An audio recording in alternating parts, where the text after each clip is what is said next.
Hello world, this is Naiji Coach. Today we're going to go over the principles of Pod Layer. In order to do that, you will need to be familiar with all of Pod Layer theory to some extent in order to understand what's going on here, because this is not going to be a teaching, well, it is a teaching lesson, but it's not a teaching lesson in the way you would teach an individual component of Pod Layer. This is to sort of wrap it in one big, a nice package for a person to understand all the implications of Pod Layer theory, all its principles, the different disciplines and pathways and so forth that Pod Layer practitioners engage in. What does that mean? Both the natural law of that phenomenon being existent, and then as a human being, like dedicating your life to best practices as a heroic human in doing that. So those two elements, the fact that Pod Layer theory puts forward that those are phenomenon, they are part of natural law, and that there's a way humans would best practice going about using it.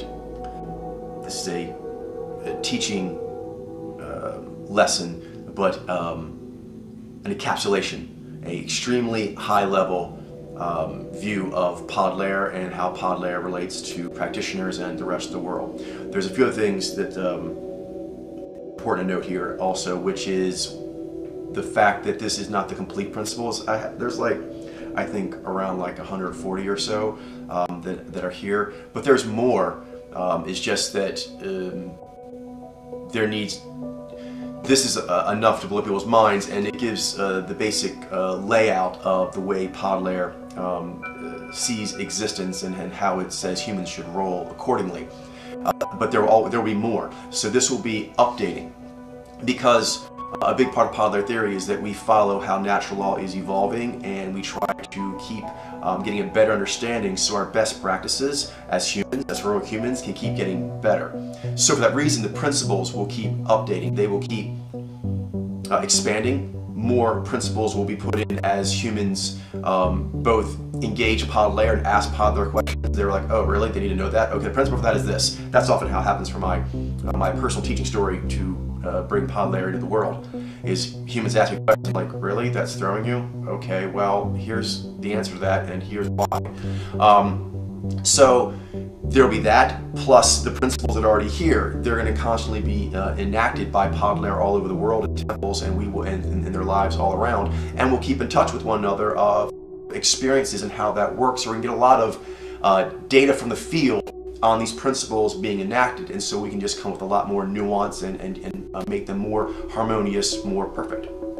And of course, new principles are always just being discovered, because when humans get to Mars, there's going to be part of Mars living that's new, so there'll have to be a new principle. But we can use what we already know of natural law to maybe apply principles, or to update a principle, or maybe create a new principle that is like a correlate of a principle we have, or we just abductive reasoning, we discover a new principle that we didn't know was there, it's relevant, and boom, we take that, and Pod Layer has it as well. So we're always looking for those better principles, regardless if it is self-generated by ourselves, like in temples, our own minds, or through exploration of the world and space, or other humans who aren't Pod Layer, or other beings out in outer space. She likes that. So we're out there cruising around, Star Trek style, we're bumping into other aliens and other creatures or whatnot, or whatever is out there, phenomenon, and we have to go, oh, okay, well, what does our principles say on that? Do our principles actually have some sort of applicable to this, or is this something that is outside the scope of what we've ever known? In case we get to have a new principle, that's good. We look forward to that. As Pod Layer, we eagerly look forward to new discoveries all the time, because then we get to increase our principle collection. We like having natural law principles. It's the best collection any human or any being could have. So we want to collect them. We want to collect as many natural law principles as we possibly can, and synergize them together into one kind of holistic understanding, and share it with each other as Pod Layer. Try to get everyone to understand this, and go around and travel the galaxy, and show off that humans are really heroic beings. Other beings, whatever they are, who bump into us, are like, wow, humans are cool. Don't you want that to actually be the case, where actually humans are cool aliens to bump into, not like, ignorant jackasses? That's what I want. That's what I want. That's what my other want. So that's what's going to happen. Next, it's not Well, I've got it in a sequential order of sort of like a logical flow, both as far as what tumbles into what theory-wise, in a way, but also, which does have strong correlation, is what trips people up, what gets them from going. However, generally people have trouble with, seeing at first because they're not used to doing that, and that's like early on, the initial seeds of seeing. So that tends to it's a challenge most humans have to get over to a large degree. Every human has to get over to a notable degree. Now, when you, an individual human who's going through this principles of Podlair, you can sort of see it. It really is. This is not lesson it. It's the greatest story. It is the greatest game. And in this way, you can see it kind of like combined, an enlightenment obstacle course.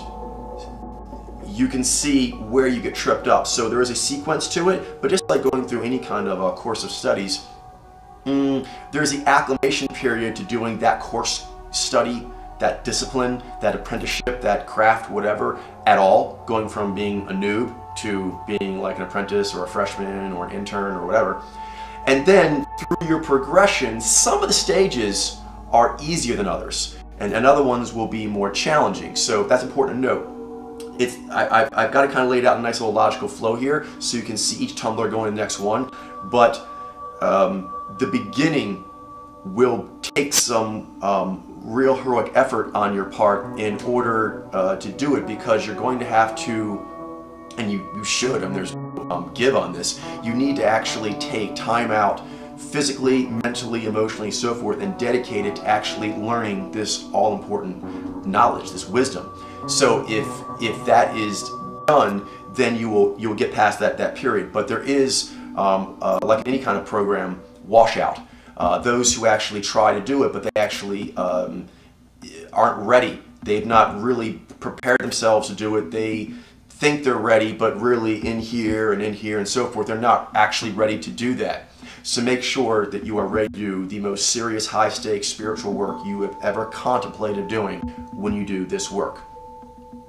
Going through the logical flow from like the most not knowing all the way up to the most knowing the Podlair currently has,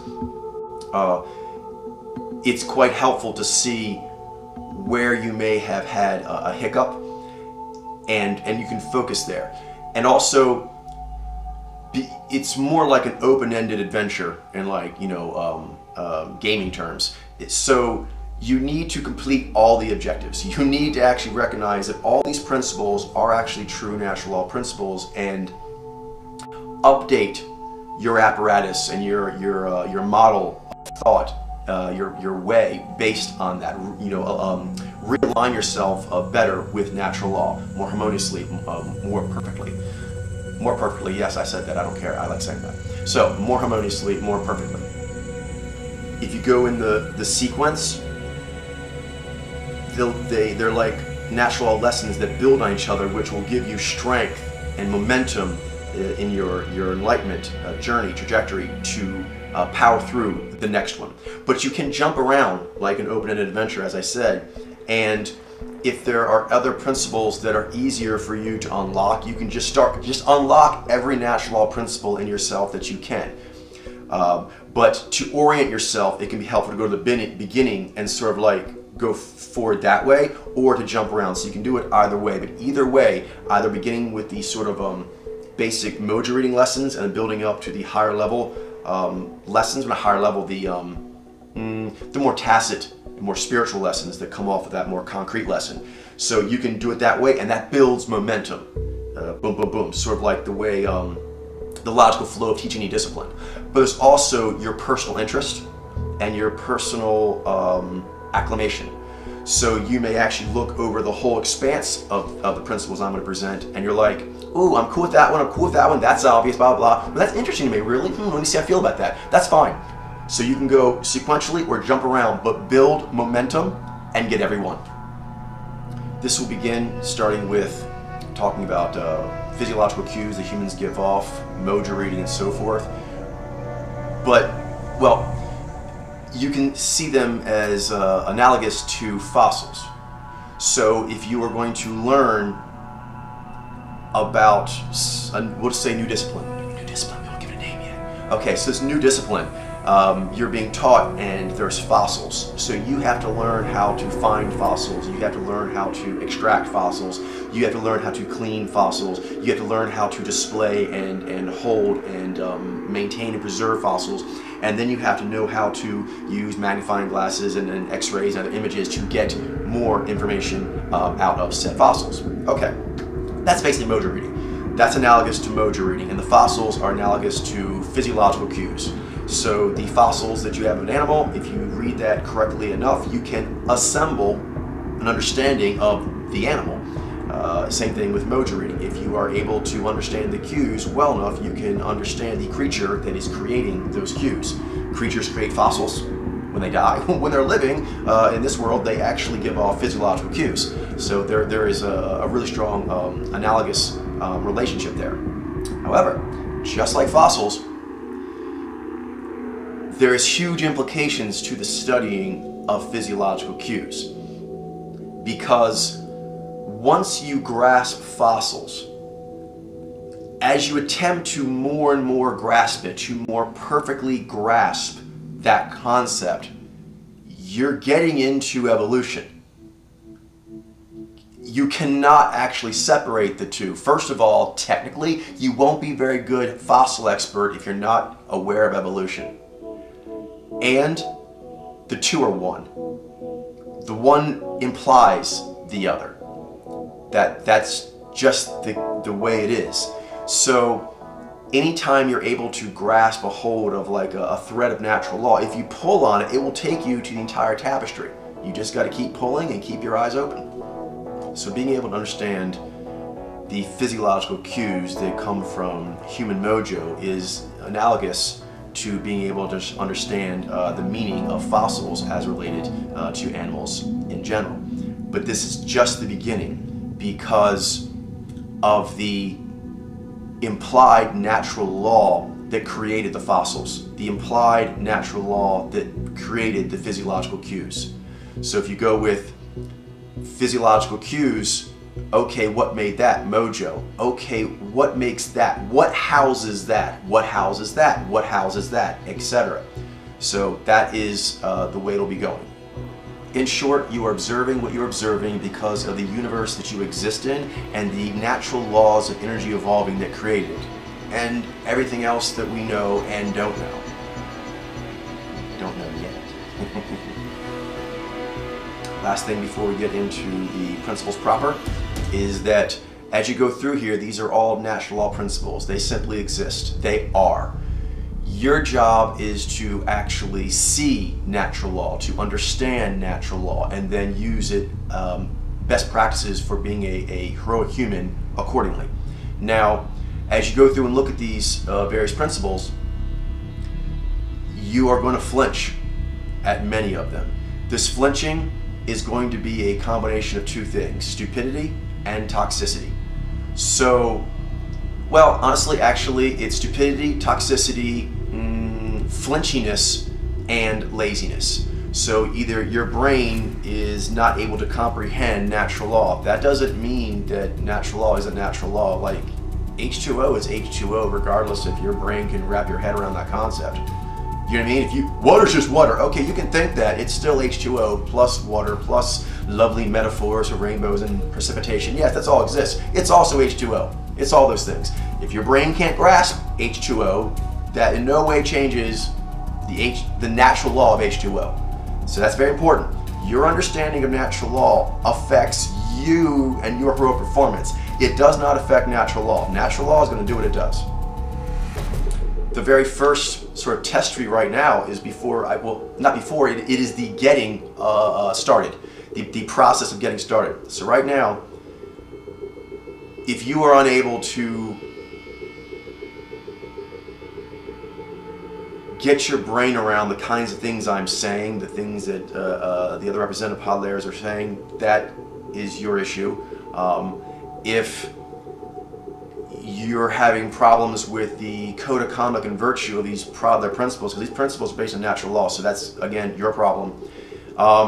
If you think that what we're saying is too firm in certain ways, if you're scared of the implications or what's going to happen, that's on you. That's like trying to ignore, you know, natural disasters, hoping that you can will them away. No, you have to get hardcore. You actually have to look that potential natural disaster in the face and start doing the right things. That's the only way to deal with that.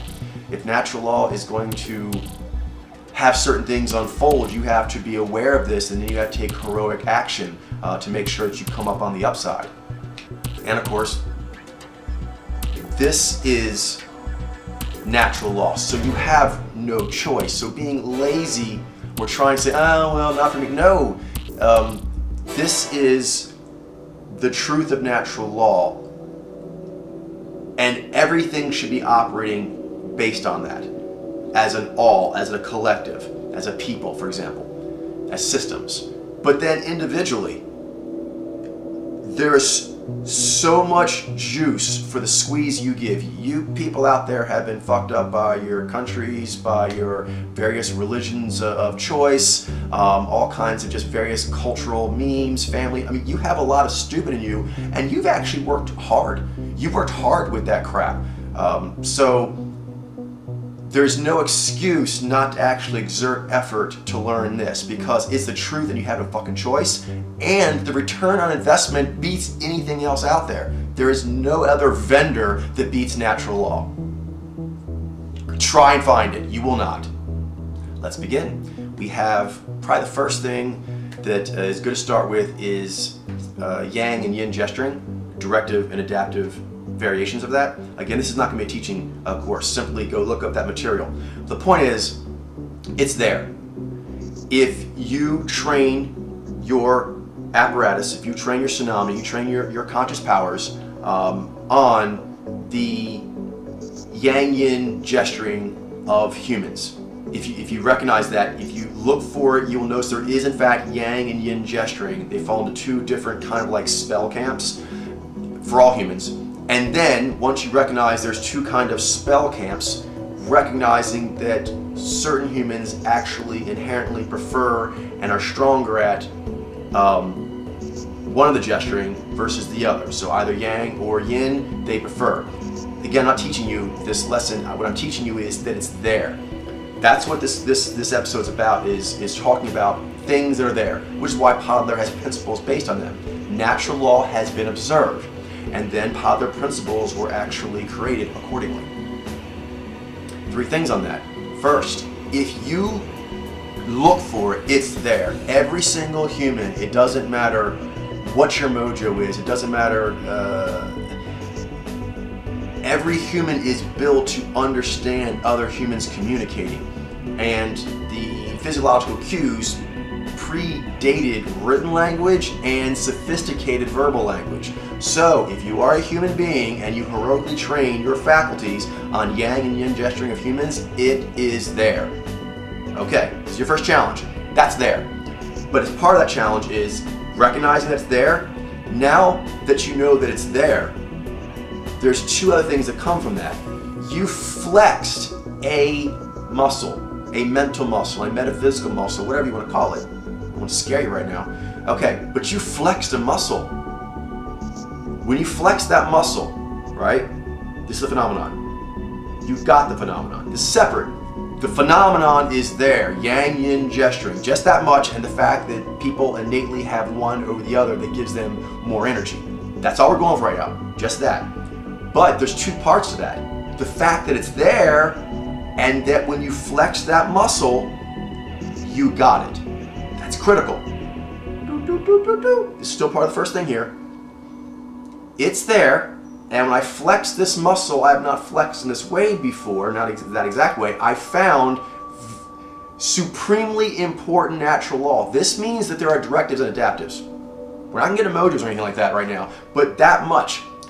Humans are directive and adaptive. That makes sense. The two sides of the brain are actually structured differently, and it comes out in their gesturing. Okay, that's all you gotta do right now. But the fact that it's there, and and that you could flex a muscle you hadn't flexed before, you did a kung fu technique or spell you hadn't done before, and you found said phenomenon. What else can I flex on? What else is out there? That's implied. If you don't get any of that, just stop right here and stay here until you do. If you don't do it, fuck you.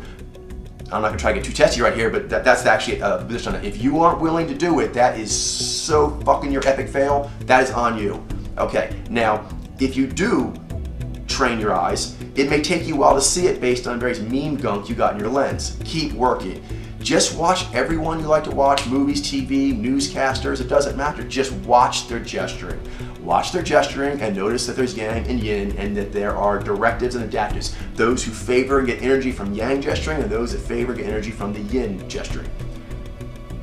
When you do that, any human who trains will do that, but if you need more time, take more time. Take as much time as you can, because there's not point in having upper level discussions. As we go through these principles, this gets to be higher and higher sort of math, and if you're not able to grasp this part, that stuff is just so beyond you. There's no point having you in the classroom or even having you open your mouth because you really don't know anything. If you don't know yang and yin gesturing exists, directive and adaptives exist, therefore there's actually two kinds of innate humans who get momentum, energy one of two different ways, and that you are one of them. That's important. I'm in this math. There's something going on here. It's a tickle, and you don't have to see the whole implications yet, but you have to heroically accept there's implications here. There's epic, high-stakes implications here. Did you see yang and yin gesturing? Did you see directives and adaptives? Did you see yourself in the mirror? Did you look at your parents? Did you look at your girlfriend? Did you look at your teacher? Did you look at every person that you actually like, every music artist? And realize you now know a key element to their life, what makes their soul, what makes their being, whatever you want to call it, their sense of self, whatever. I don't care how you can get all psychological, it doesn't matter. They actually don't have, you now know that. You should be bursting with heroic energy to let everyone know that one thing. Just that. If you haven't been set off by that one thing, you didn't see it. No, this is important. We're going to talk about seeing and reading in here a lot because people are focused on the emoji reading, and the emoji reading is important. It's like your truth saver. You need that. However, it's an ongoing life practice. Once you get somebody's configuration, you don't stop there. You go and you learn more about them, more about their emoji, more about their way, but it goes beyond that. You're reading life. You're reading existence. You're reading natural law. So it's very, very important here. So when you are looking at the yang yin, part of the thing you're reading is very mojo related. You're reading, oh, their hands move like this, blah, blah. But there's more that's going on. You're also reading existence. That exists in humans. That should be a holy shit moment when you realize that there is actually some kind of basic human math. At that point, there are directives and adaptives, and you can see it. That is a game changer. If you don't grasp that, you didn't read it. You may have read that there is yang and yin. You may have even read that actually there are, you may read yang and yin, but you can't read that there are directives and adaptives. Okay, that's on you. So you saw the hands, you saw the hands moving, but you weren't able to see tensioning. You couldn't see tensioning and slackening, okay? You need to see that as well. But besides just seeing the gestures, yeah, I see out here, I see here, oh, I see the tensioning difference. I see that I have one of those. I see that means I'm in a different game, a different life, a different existence than I thought I did. This means there's some sort of way to me. Wow! All heroic faculties should be just laser focused, and you want to know what else is there. What else is there? I want to know, don't you? If you are a hero, you want to know that. Continuing on, sort of, these are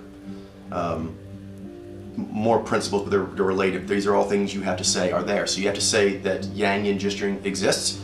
You then have to be able to say to yourself and to the world that not only does yang yin gesturing exist, it also has those who favor one over the other energetically, innately, and that has some sort of implication. Okay. Well, some kind of implication. You can be skeptical of what that is. You don't buy anything right now. I'm going to explain how they all lead to each other. But on your end, you actually have to say, where is this going? What other physiological cues are there, and what do they mean? That much should awaken in you for anyone who has any just innate, curiosity about life. There are a few more that we tend to do in the beginning for people. One's the yang yin gesturing. The other is the aware, unaware mouth. Again, I'm not teaching this lesson. The simple fact is that it's there. When you are able to do it, you'll have the same things that go along with the yang yin gesturing. It's there. Humans have Zhai mouth or Zhi mouth. And you have one. And then again, that means something. Now there's two mouths. There's directed. Oh yeah. So you actually know that there are aware mouth and unaware mouth, that you can see it. Then you can see that the aware mouth and unaware mouth goes on directives and adaptives. There are directives with aware or unaware mouth, and there are adaptives with aware or unaware mouth. Whoa. Okay, we're not getting emoji right now. You're just actually noticing humans are directive or adaptive, and they also have aware or unaware mouth. That's very... If you train your heroic apparatus, your faculties, any mojo on all humans' mouths that you listen to and talk to in your life and TV and everything else, you will notice aware and unaware mouth, and that actually also combines with directive and adaptives. Now, you have one, and then again, where's this going? Because now that's two stacked on, and they stack on as a combined math, almost geometric. What other layers are there? You don't have to actually buy into any kind of pod layers, global vision, or spirit form, or anything else yet. Anyone with a brain and curiosity should be going with what we're doing at this point, these early principles. Another of the initial ones we kind of pop out for people is emoting above or below the midline. Again, I'm not teaching this lesson right now. It's just that there is emoting. People emote and then they stop emoting. That happens. You need to read that that's a phenomenon. All humans make their face emote and then they stop at emoting. Every human, right? Duh. Okay, now when they do that, it's easier on the emoting part or the neutralizing part. All humans do emoting and neutralizing. Every human, and some humans innately get more energy from the emoting, and others get innately more energy from the neutralizing. That's a phenomenon. And then you are one of them. You look yourself in the mirror, look at your own video, I'm one of them. I'm either a directive or adaptive because of my gesturing. I have aware or unaware mouth, and I actually emote easily above the midline, or I do not. Boom, boom, boom. If you look for these, they are so there. They're very much apparent to anyone who's trying to look and really wants to learn about natural law. The fourth of the initial ones we tend to start people off trying to note is the vocal intonation. The directive and adaptive quality in the gesturing. Part of what makes the gesturing is that it's related to articulation. So when you're doing yang gesturing is actually nonverbal articulation. So in the voice, when people are speaking, articulation is more or less natural for people. And you will notice, there's a couple things, the vocal thing. It relates to the three we already did, to the directive adaptive, to the Zhai-Ji, and to the emotive spectrum. So there's vocal correlations. So now listening to people's voices as they talk, you'll hear a correlation that those who actually, there is, for example, ease of articulation and non-ease. So natural state articulating and altered state articulating.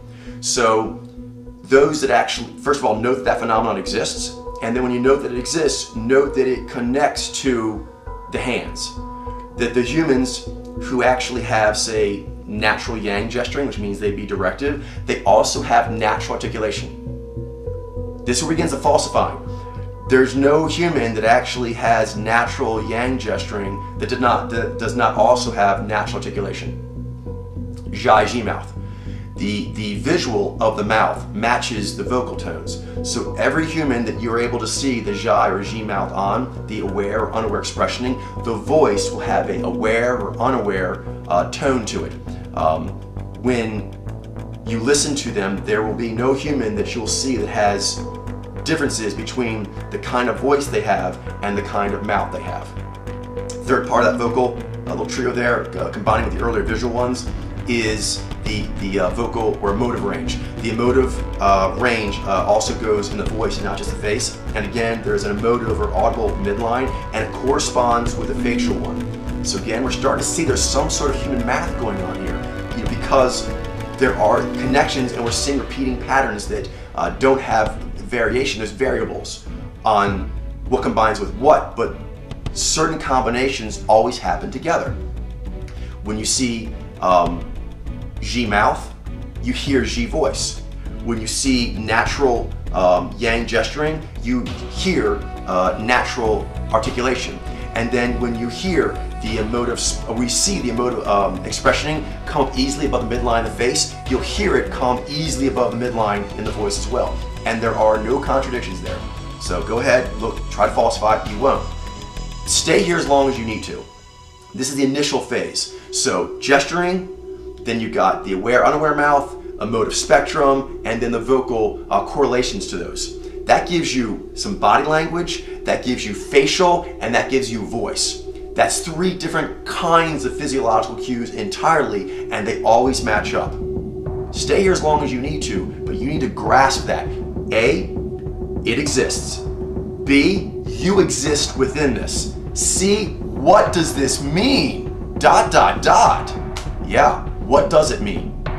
Short version, it means there's human math. This is the final principle you need to get over to kind of get off this initial level. To get off this initial level, you actually have to say, there is a human math.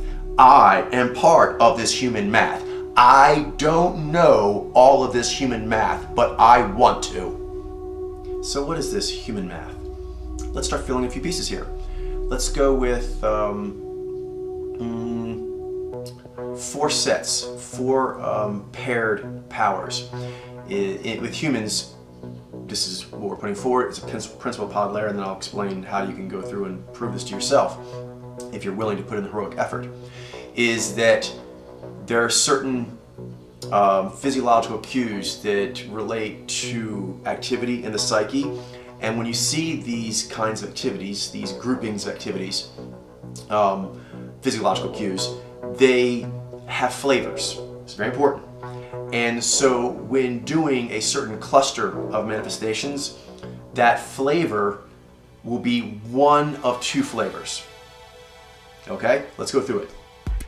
When humans go into their psyche to sort of get to their agenda, to know what to put forward and structure thought, they go to the left. They disengage their eyes, they go to the left. Okay, I'm not teaching here, but I'm stating that as a fact right now. I'm not teaching that to you, I'm saying that's the case.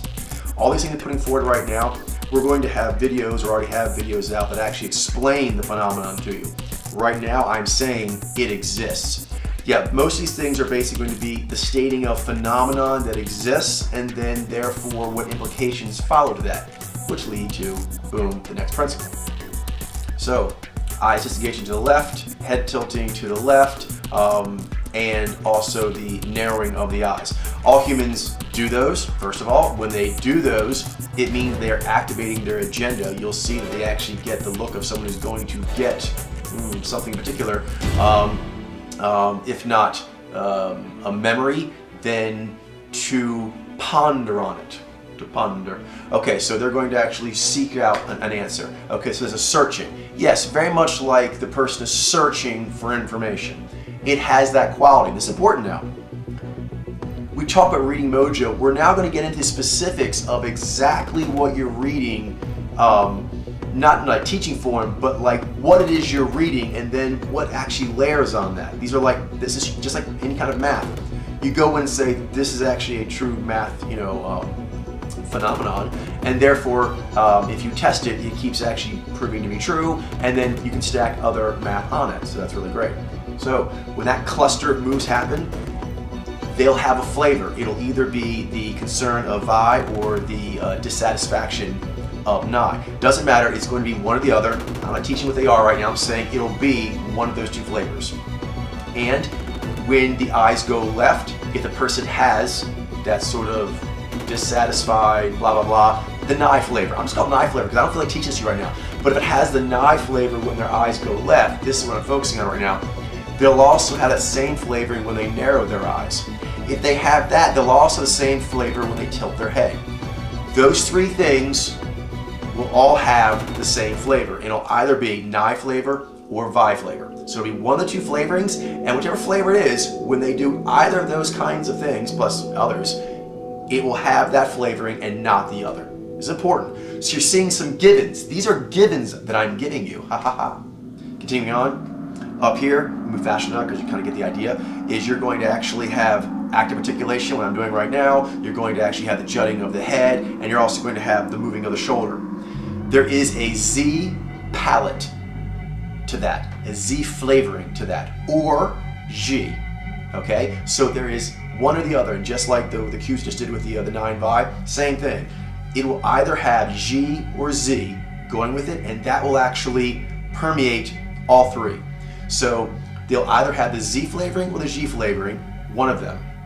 And whichever one it is will come out in the jutting, will come out in the articulation, and will come out in the use of the left shoulder often. Okay, so that's a given, and you won't be able to find anything to falsify what I just said to you. Over here, you've got when the person is accessing the power back here, they're going to have their head go to the right, their eyes will disengage to the right, their shoulder will go right. Again, there's a Xi and Ji flavoring. Go watch those videos to see what I'm talking about in that. The point is, there are two flavors, only two flavors, two palettes, two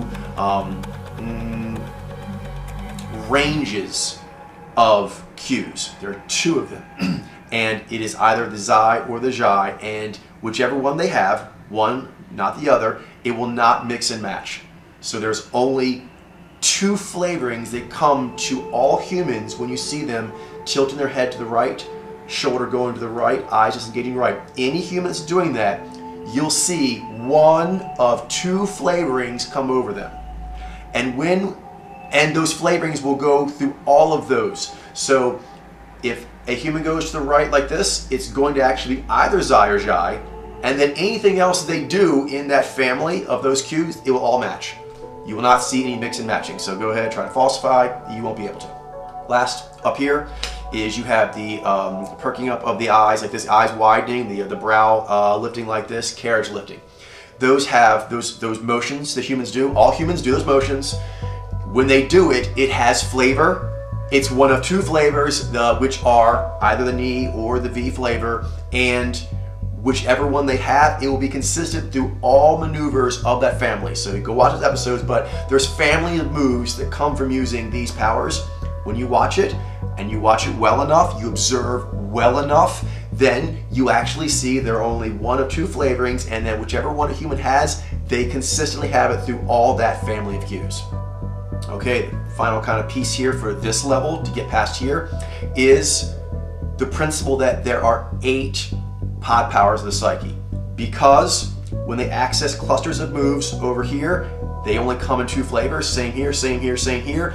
No human will you find is using more consciously than 4 flavors. There are 8 flavors of cues, physiological cues, 8 ranges of cues, and all humans are using 4 of the 8. Period. And that 4 comes from being selections of 1 out of 2, 1 out of 2, 1 out of 2, 1 out of 2. So that's how it is. All humans are using 4, which is out of 8 done as selections from a couplet. Couplet, you choose 1, couplet, you choose 1, etc. Try and falsify, you will not be able to. Go ahead, experiment, observe natural law with whatever apparatuses, whatever heroic powers you can bring to bear.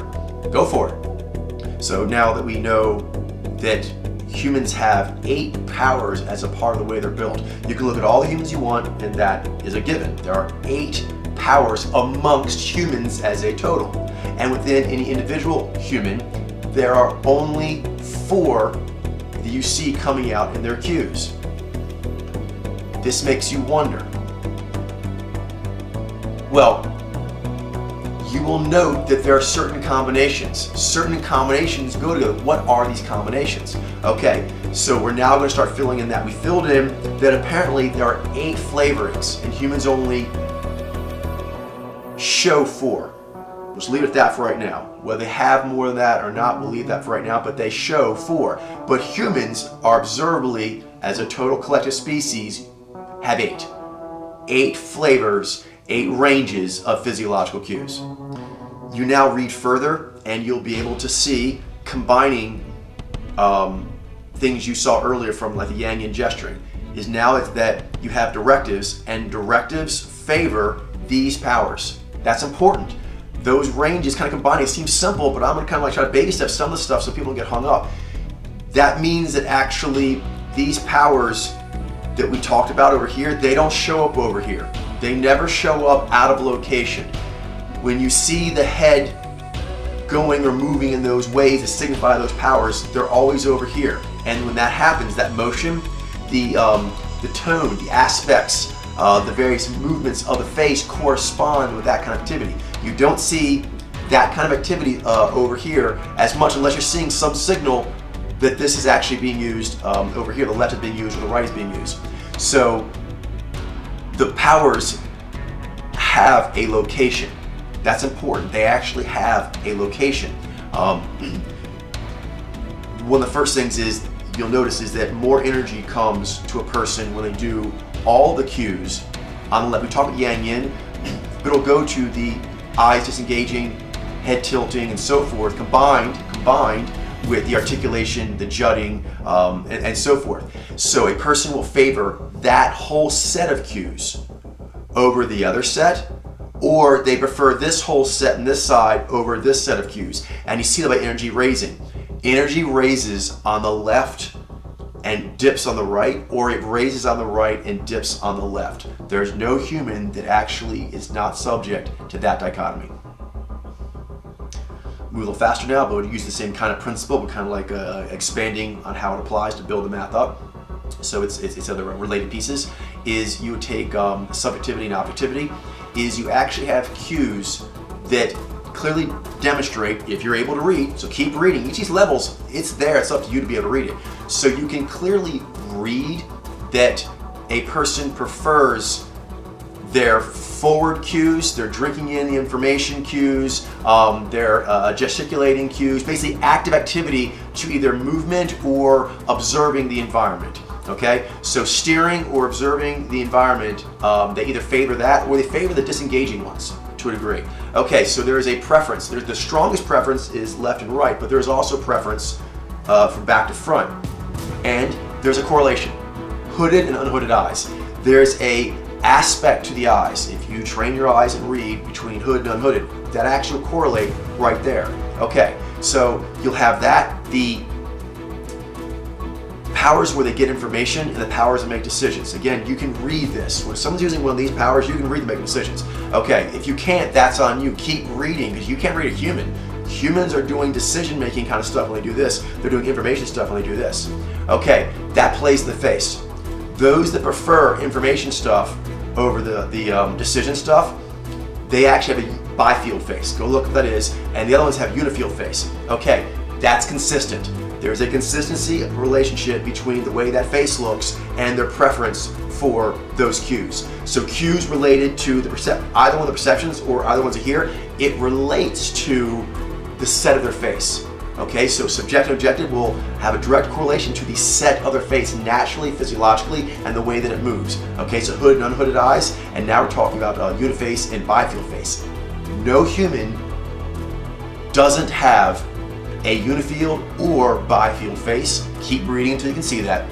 And that will connect to their preference for either perception or discernment cue use. You will not see anything, you'll not be able to falsify this. It's there to try and falsify, it's right there. You will not be able to feel an example that will do so. So when the person actually has a preference for using those, their face will have a natural aspect to it, a baseline aspect. And all humans have one or the other, and they match. The set of the face, the movement of the face, combined with which cues they get more energy from. Direct correlation, and go ahead and try and falsify.